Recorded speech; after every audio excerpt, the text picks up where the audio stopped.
we ended with Nahum chapter 2, verse 8 in our previous lesson. And we're going to review for a moment and continue.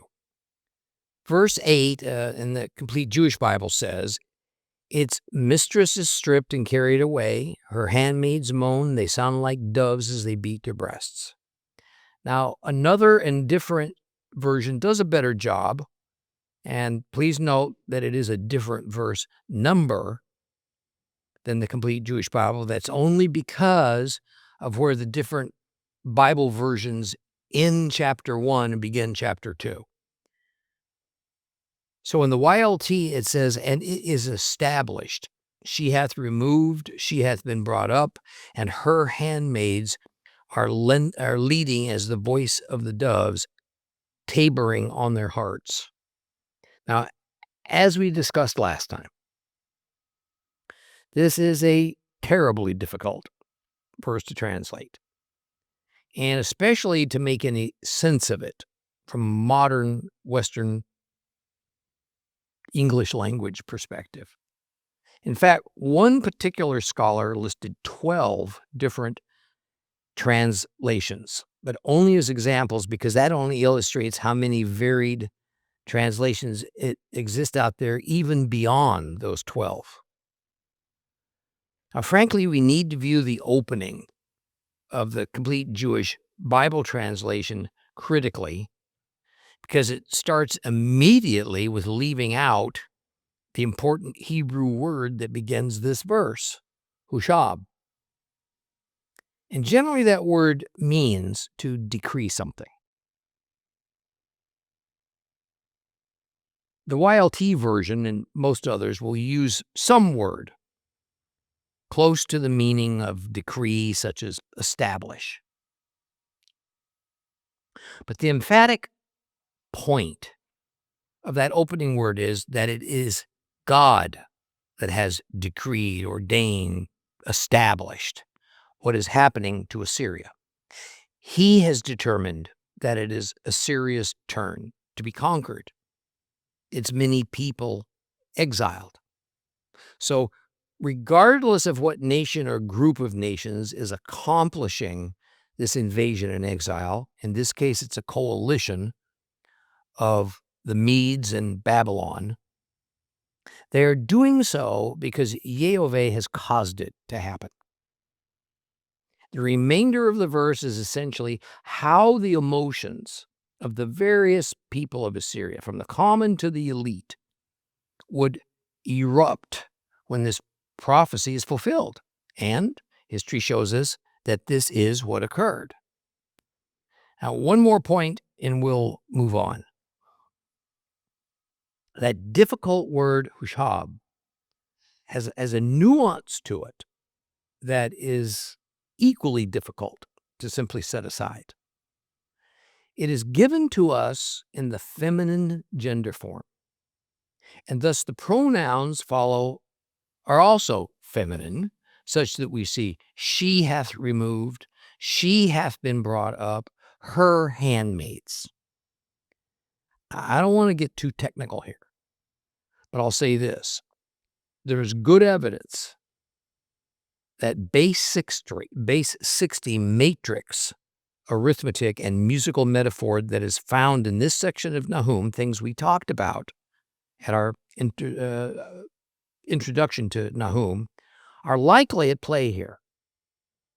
And indeed, that definitely is how the Hebrew poetry of Nahum is structured. I mean, some very good academics find that within the word hushab is the number 15. And as we previously discussed, Assyria's gods were numbered and named according to the hierarchy in their pantheon of gods and goddesses, beginning with the number 10, then ending at 60, with 10 being the least, 60 the highest ranked. And in the Assyrian system, the number 15 represents the goddess Ishtar. And so this verse may well be meant to be in relation to Ishtar. And thus the remainder of the words this verse are now appropriately she and her. Now, I can't vouch for this as being certain, but it's credible. And it wouldn't at all surprise me, since Ishtar was always a pagan goddess that Israel especially gravitated towards. The issue might seem insignificant, obscure to us in the 21st century, but it would have had a meaningful impact to the 7th and 6th century BC Israelites, because it once again brings into play the interweaving of the cosmic spiritual realm with the earthly tangible realm. All right, let's move on. We're going to reread Nahum chapter 2, verse 9 to the end of the chapter. Nahum chapter 2, verse 9 to the end of the chapter.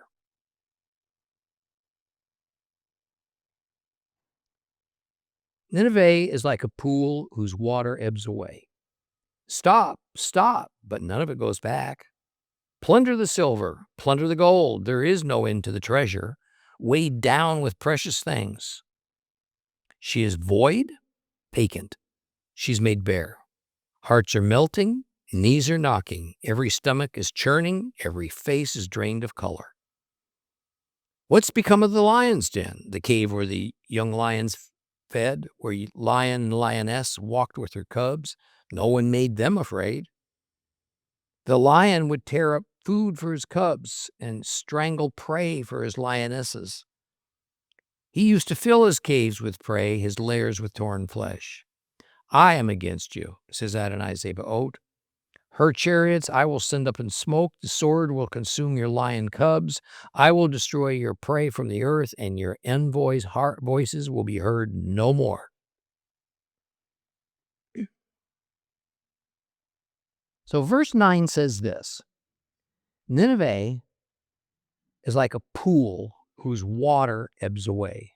Stop, stop, but none of it goes back. A better, more complete translation is again from the Young's Literal. And Nineveh is as a pool of waters from of old it is, and they are fleeing. Stand ye, stand. None is turning. Now, the beginning translated into English words of both of these Bible versions are good. Notice in the complete Jewish Bible it says, is like, whereas in the YLT it says, is as. Okay. For us, these are synonymous terms that indicate that what we are reading is meant as a metaphor. Nineveh is not literally a pool of water, but rather it can be compared to a pool of water that is draining away. Nineveh's existence, its incredible infrastructure, its people are collapsing and dissolving. The greater lesson for all Bible students is that whether Old Testament or New, whether coming from the Hebrew, Aramaic, or the Greek, we see the terms is like or is as telling us that what comes next is meant metaphorically, not literally. Thus, in the New Testament, when Yeshua uses a series of parables and illustrations to explain the coming kingdom of God, they all invariably begin with is as or is like. Thus, we are to view the larger picture about what is said, and we should never try to make it any more than that. Too often, pastors especially will go on and make entire sermons based on the characteristics of the object that's used as a metaphor to try and make some nuanced points. And just about as invariably, the verse doesn't mean that nuanced view at all. So here in Nahum, using water that is draining away to illustrate what is happening to the city of Nineveh is only meant to create an impactful mental picture, not some type of precise historical record with extra meaning that we get from thinking about all the attributes of water. Now, this verse continues with the idea of finality, which is perhaps the overriding point. This ancient, magnificent city that its people had such faith and a feeling of security in, shockingly, has come to its end. The city walls are breached, even collapsing along the riverfront, and the people who have yet to be captured are fleeing. Not even the Assyrian soldiers will stand their ground. None have turned back. None will. This is not an exile in which the people will eventually return, unlike what Israel has experienced over the centuries. Verse 10 continues with the image of the destruction of Nineveh. Plunder the silver, plunder the gold. There's no end to the treasure, weighed down with precious things. And while the Complete Jewish Bible does a credible job with this verse, the NAS version adds some depth. Plunder the silver, plunder the gold. There is no limit to the treasure. Wealth from every kind of desirable object. In our modern way of thinking, payback time has arrived for the Assyrian Empire. The wealth that Assyria stole and extorted and plundered from the many nations that they forced to be part of their empire is massive. The wealthiest city in the world became like a drained container of water, empty. And while the Hebrew words aren't here, the thought is all these poetic lines describing the complete vanquishing of Assyria are meant to conjure up the image of the primordial time before the creation, when the earth was tohu wavohu, formless and void. Now, to this point, as we back away to get a panoramic view of all that Nahum is prophesying, see, what we see is that a representative of Israel's army, a sentinel, a messenger, has run from the battle scene to tell everyone in Jerusalem of the good news that Israel has won the battle and their enemy has been destroyed. Now, peace, security, restoration can happen. The enemy's no more. So much so that Judah can even resume their prescribed pilgrimage biblical feasts that had been either discontinued or greatly hampered for so long. This is represented by Nahum telling the people to come and confirm their vows. Now, the generalized term Belial is used as a means to convey that an evil nation has been rendered neutered. They have no means to bother Israel ever again. And in a vivid contrast to what God is promising to Israel, nothing but mayhem, panic, and total destruction is destined for the evil nation that has so harmed God's people. So in Nahum's prophecy, where that evil nation is Assyria with its capital Nineveh, they're doomed, without hope, and ought to be making preparations for what's coming. That preparation must begin by believing what God's prophet Nahum is telling them. The irony is that Jonah, many years earlier, brought good tidings to Nineveh that they might hear God and repent, so God will not destroy them. Nineveh at first accepted, then later recanted. So now God sends Nahum to Assyria with the opposite message. Your actions have caused Yehoveh to determine to show you no mercy at all to Assyria. There is no second chance to repent. Their fate is to be catastrophically disintegrated as a nation, never to rise again. Now, this destruction of Nineveh can best be pegged to 612 BC. Judah, of course, rejoiced at this.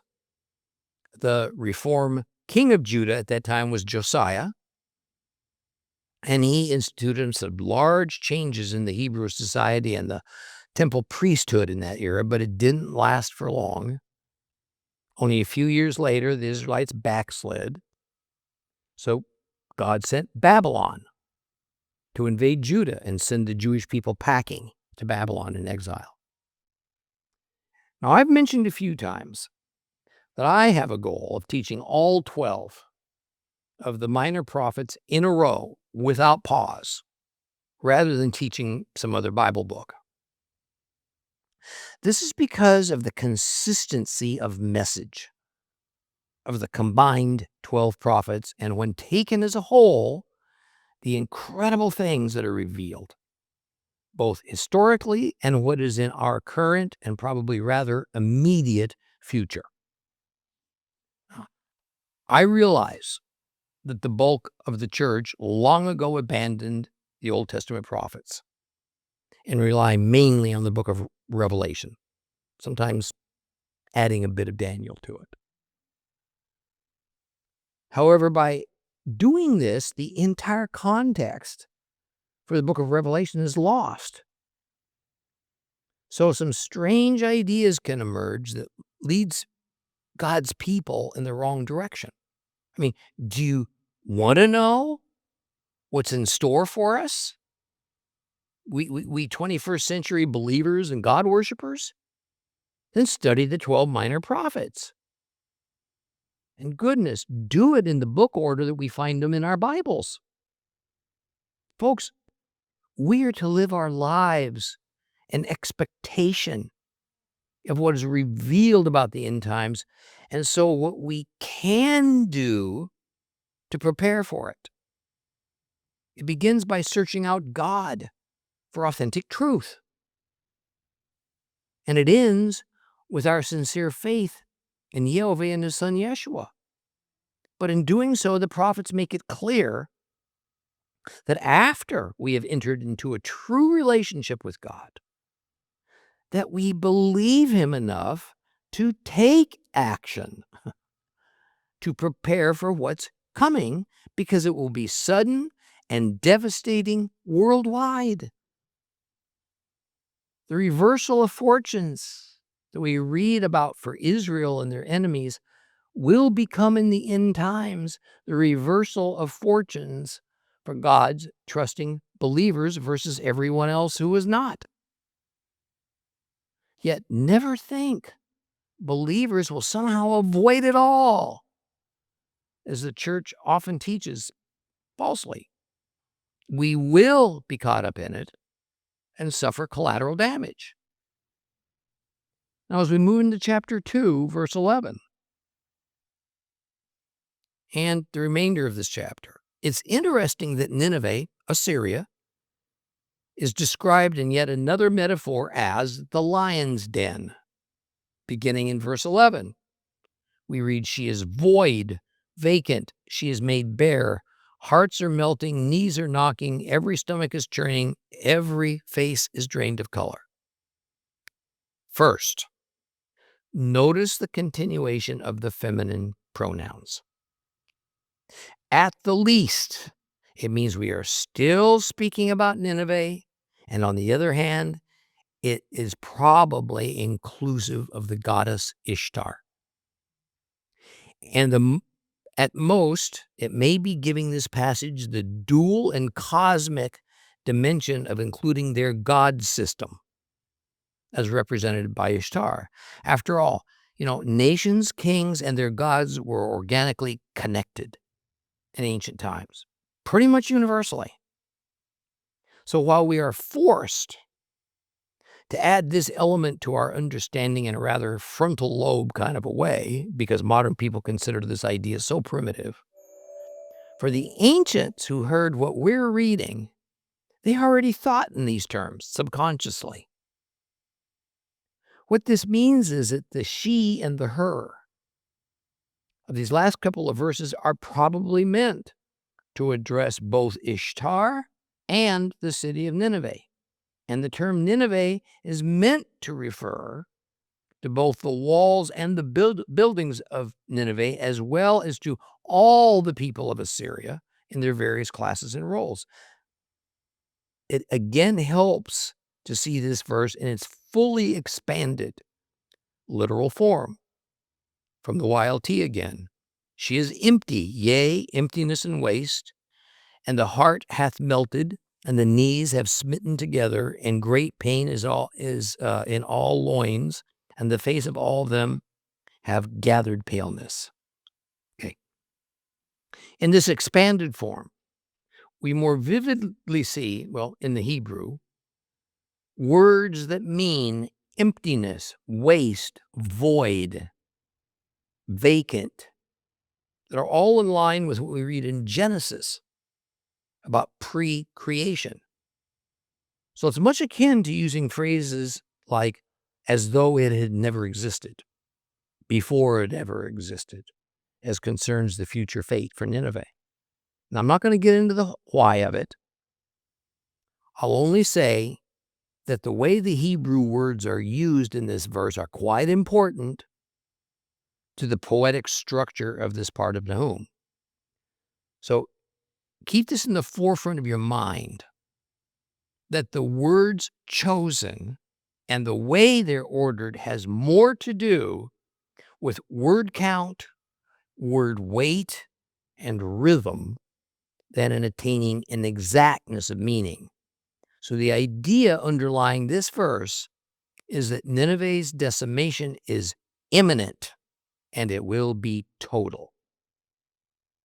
So it's no coincidence that in the Hebrew, we're going to find 7 terms used here to symbolically describe this catastrophe. The 7 being the ideal number of completeness. 3 of the terms are essentially synonymous: destruction, desolation, disintegration. 4 of them represent parts of the body: hearts, knees, loins, faces.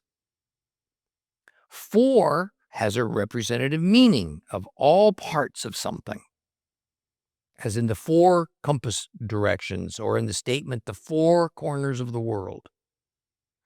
So while those 3 synonyms are used to describe the result of what will happen, those 4 body parts have actions and conditions associated with each of them. Thus we have melting, smitten, great pain, paleness. Melting of the heart, well, that's utter despondency.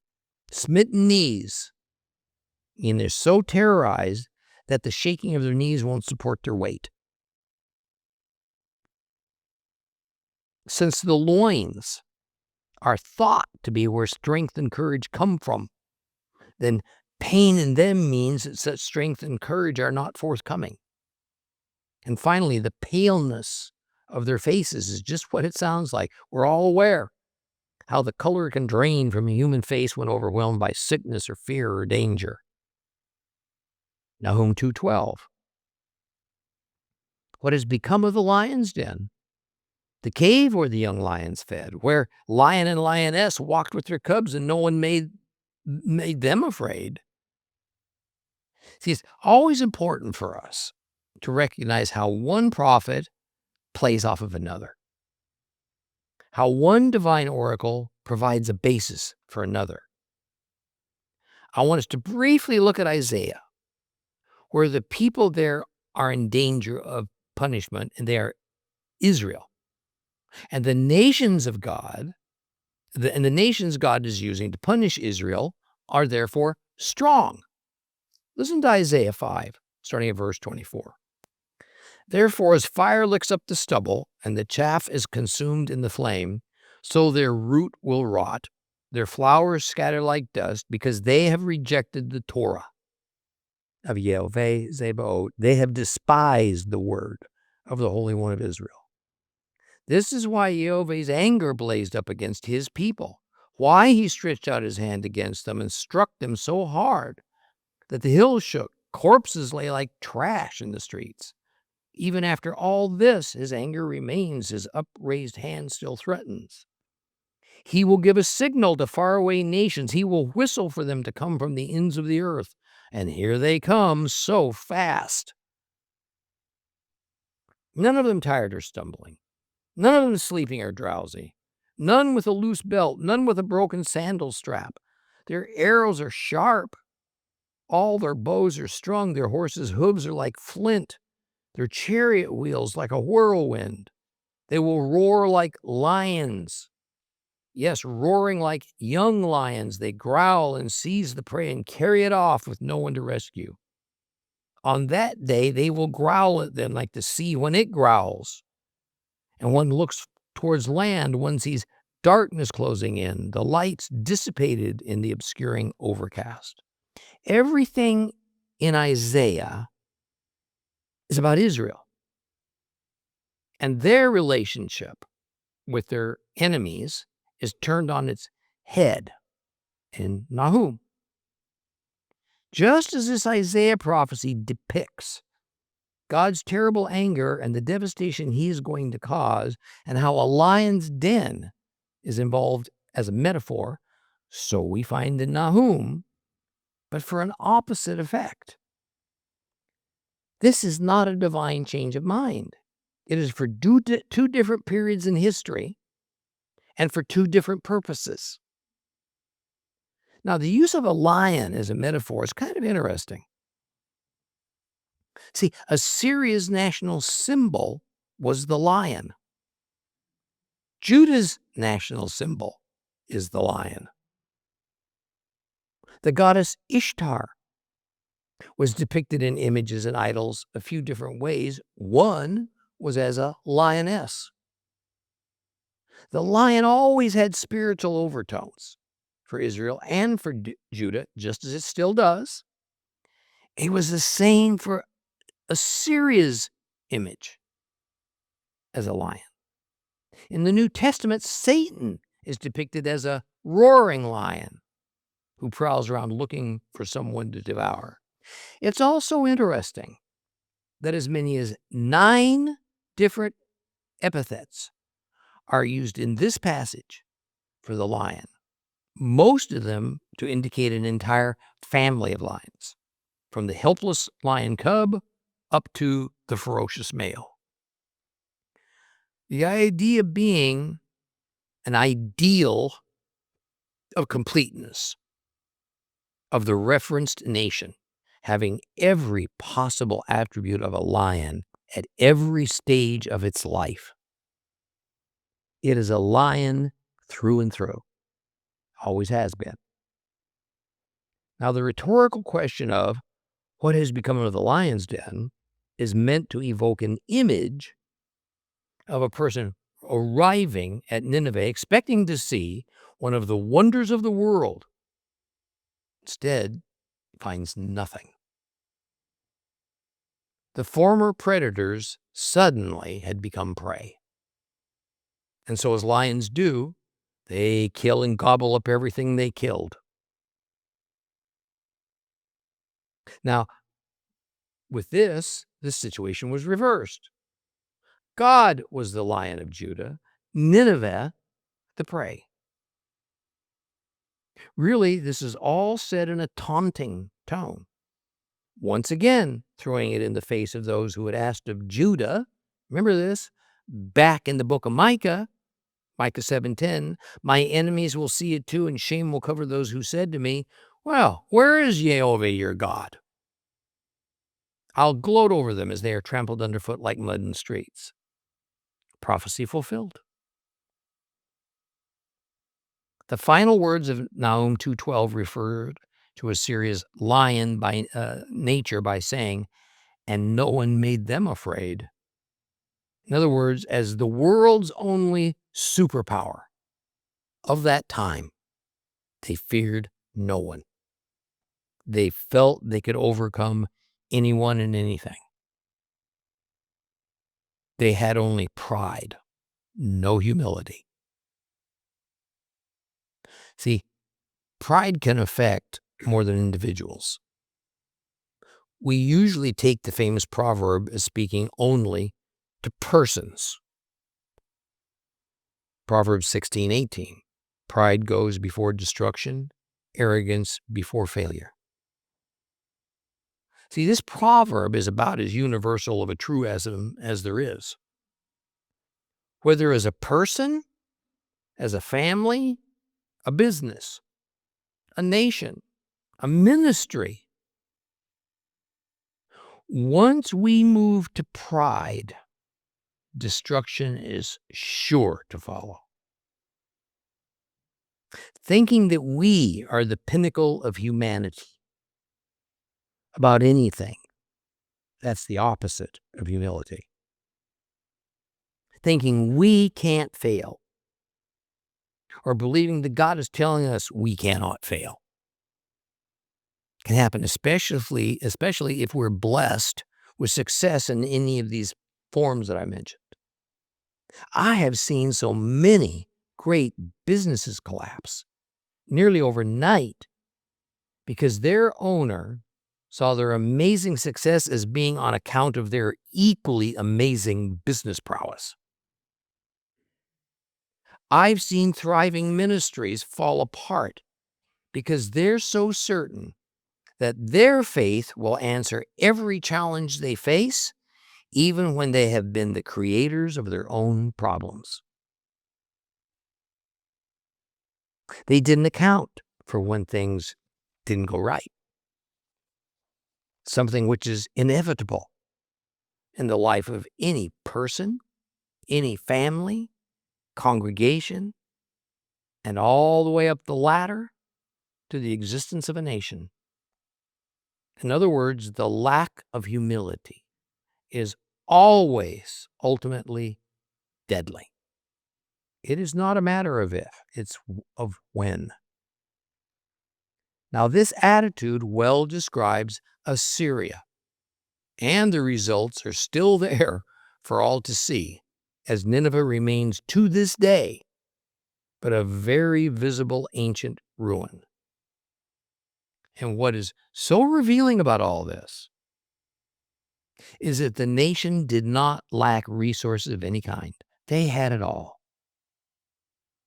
But because of Assyria's collective pride and their cruelty, God strengthened Babylon. And he provided the unlikely conditions for what seemed impossible to happen. I mean, what an enduring lesson. And for any of us who have learned it, it's nearly always been by the hard way. And let me assure you, a God principle is if you don't learn from your mistake, God will continue to try to teach you the lesson. The metaphor of the lion in his den continue in verse 13. The lion would tear up food for his cubs, strangle prey for his lionesses. He used to fill his caves with prey, his lairs with torn flesh. See, all these continuing references to lions and a lion family are meant to complete the metaphorical picture. Everything is in the sense of this being in the past. Each piece of the metaphor was meant to be transferred to a characteristic of Assyria. And by the way, did the lion think he was ever doing anything wrong? See, while non-human, earthly creatures are not subject to the vagaries of good and evil, people and nations are. The lions had no conscience about killing prey. They usually went after the weakest when they were on the hunt. And while we ought to never take a metaphor too far, clearly Assyria had no conscience about their homicidal brutality. They're thinking they had the right to rule over as much of the known world that they could capture. Assyria had a God-given moral imperative to follow, but lions don't. Thus, we are never to paint lions in an evil light, or as that being part of the metaphorical sense of a comparison to a lion. Only humans are to be moral creatures. Only humans can choose right from wrong. But when our religious or national doctrines and laws mask what God says is right and wrong, then we can do wrong every day, every year, and think we're doing right. Israel suffered from that numerous times in their history. The wise person remains on guard against this, such that the Lord doesn't have to take us to the woodshed to remind us. Well, the concluding verse of chapter 2 is this: I am against you, says Yehoveh. Her chariots I will send up in smoke. The sword will consume your lion cubs. I will destroy your prey from the earth, and your envoys' voices will no longer be heard. I much prefer the way that Young's literal translation puts it. Lo, I am against thee, an affirmation of Jehovah of hosts. And I have burned in smoke its chariot, and thy young lions consumed doth a sword. And I have cut off from the land thy prey, and not heard any more is the voice of thy messengers. Now, that since the Hebrew word to begin this verse is hine, from the root, hineni, which is from the root hine, then because this is in the format of poetry, this is the indicator that a new section of this poem structure has begun. This new section is the climax to what has been said thus far. Now, I've often claimed that the most fearsome words in the entire Bible are found in Matthew 7, beginning with verse 23. And then I will declare to them, I never knew you. Depart from me, you who practice lawlessness. This is essentially the same as we read here in Nahum, when God says, I am against you. That is not a position any human ought to ever want to find themselves in. We have read book after book in the Bible that explains with explicit details what happens to those whom God is against. It's terrible, and it's not survivable. Paul in the book of Romans puts this in a more positive way. Romans 8:31. What then are we to say to these things? If God is for us, who can be against us? All of these verses address the same thing: our condition and position before the Lord, based upon His terms, not our own, based upon His words, not on the doctrines of men. And when God's against us, then the notion that He is having direct involvement, whatever is bad happening to us, as it appears in verse 13, when God uses His name to make that clear. Therefore, when it comes to the burning of the chariots, that's also Him. Here the chariots stand for the entire military. In fact, it was common in covenantal treaties between nations to literally speak of burning a nation's chariots as a curse. for the violator of that covenant. And since chariots stand for the entire military, then it's not surprising that the next threat is that the young lions, which stand for a nation's warriors, will die in combat. The inference here concerning Assyria is, of course, their soldiers losing their battles that they had in the past won. Now, although it is worded most peculiarly, the next threat concerning Assyria and their prey is not, as the complete Jewish Bible has it, that the prey are being destroyed, but rather that Assyria will be cut off from their prey. That is, the people and the nations that Assyrians go after and subjugate, the prey, will no longer have to fear Assyria. This is worded strangely in order for this to work within the poetic structure. The final threat is that Assyria's envoys, their ambassadors, their representatives, will no longer carry their instructions to other nations. This is speaking of the end of their government's influence on other nations. Now, before we move on to chapter 3, I want to make a couple of comments. God is completely aware of those nations and persons who attempt to rule over others by means of violence and brutality. This is doubly so when that nation worships another god.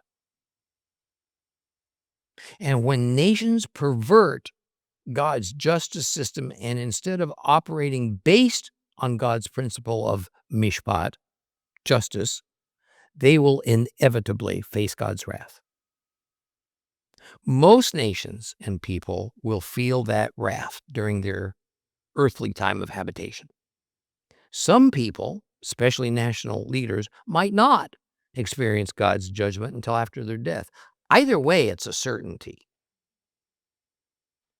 But when Assyria decided to take on Israel, to mock the God of Israel, to harass Israel endlessly, their fate on earth was decided.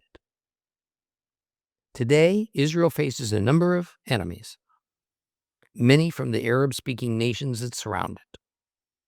See, it seems that even though it is somewhat disguised, the reality is that this animosity against Israel and against Israel's God has spread to many parts of the Western world, including several nations in Europe and a goodly part of American society. For the last 25 years or so, the biggest enemy of Israel that constantly violently attacks it has been Iran. The nation of Iran uses a few different proxies to act on their behalf. Hamas, Fatah, Hezbollah, the Houthis, to name a few. Lately, Iran has been attacking Israel directly from the Iranian homeland. What's the result? As of the time I speak, the USA has joined Israel in attacking the homeland of Iran.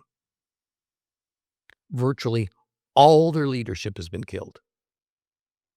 Even their replacement leaders were killed off in a matter of a few days. Their economy is decimated. Their military is but a fraction of what it was only a couple weeks ago. And if this continues, much of their civilian infrastructure will be destroyed. But little known to most people, Iran is also suffering their worst drought on record. But their water supply has dried up in most parts of the country. There are actual plans to move the capital city of Tehran to an entire new location in Iran, to one of the few places remaining that has a better supply of water.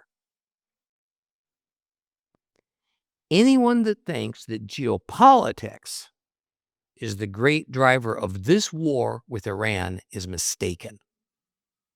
This is Yehoveh pouring out his wrath on Israel's oppressors. Yes, he is, of course, using human armies and nature to inflict that wrath. And no doubt, it was the Lord creating the circumstances for the USA to rise up and involve themselves in this war with a nation that's far away from us. It was his doing all the way, even though it certainly seems otherwise to most earthlings. This is why it is critical to all of God worshipers to read, to learn, know, believe God's prophets, because it's there that explains all the turmoil, chaos, wars, injustice that we see happening from one end of our planet to the other. Within those holy scriptures is the truth and the revelation to explain why what is happening and where it's all leading. It's quite unique among the histories of nations that Israel could be taken, captured, its people scattered, and yet the nation is reconstituted on the same soil by the same people whom God gave it to over 3,000 years ago. And while all other nations on earth, along with its most prominent cities, will come and go in relatively short cycles, the nation of Israel, and especially the earthly and symbolic city of Jerusalem, is always to be understood in eschatological terms. A new and perfect Jerusalem is on its way to emerging, just as a new and perfect temple will arise. And it and the whole world will be ruled over by a perfect person, the Messiah. All that we see happening today, and for a very long time in our past, and as it continues into a certain future, has a divinely ordained reason, purpose, and goal. That goal is not from a human source. Even though emperors, tyrants of all kinds believe their plans can bring them untold wealth and power.